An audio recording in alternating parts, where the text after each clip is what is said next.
I met Lanford in 1983 in New York while doing a co-production with Circle Rep of his play Balm and Gilead. I played the character Darlene. And Lanford gave her a monologue, which was brilliant.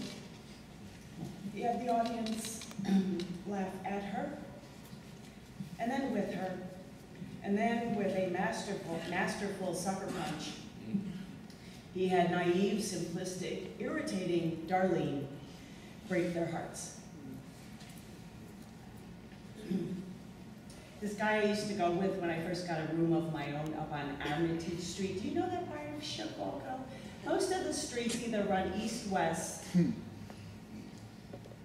or up and down. It's pretty much one or the other.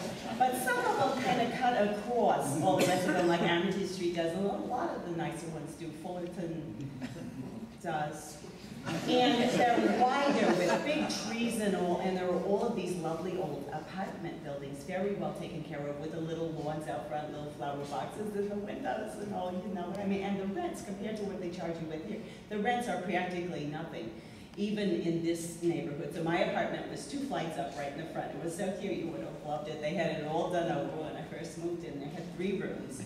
And just this lovely big living room looked right out onto Armitage Street, and a cute little kitchen, and the bedroom looked out onto a garden, and across from the garden there was a Grant Park, or some park, I never really heard the name, but it had, there was these kids that I just loved playing out in the park all day, and had bathroom, private bath. And oh, this was funny.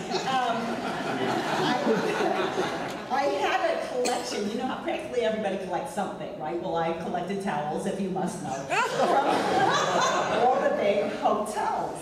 I didn't get very many of them myself, but friends of mine, every time they went anywhere, they always brought me back a big bath towel or a hand towel, or sometimes a face towel.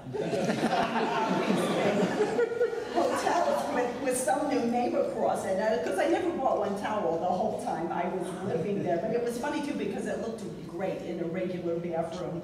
All these hotel names, everyone just loved it. My favorite one was from this real elegant hotel. I can't even remember the name of it here because I get so many.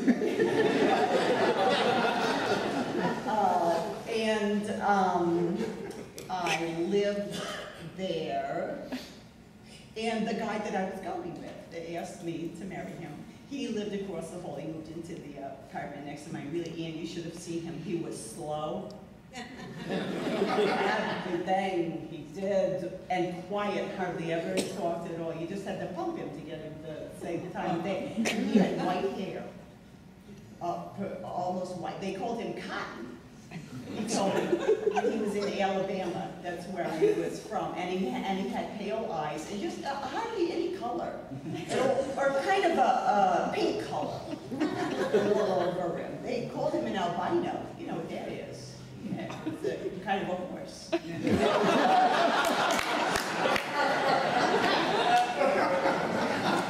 That production was 28 years ago, and because of him, to this day, strangers stop me to tell me how moved they were by that play and those characters. And revisiting this script after all these years reminded me how grateful I am to have known Lanford. It was, and it still is, a joy to interpret his work. Thank you, Lanford, so much. You're very, very missed.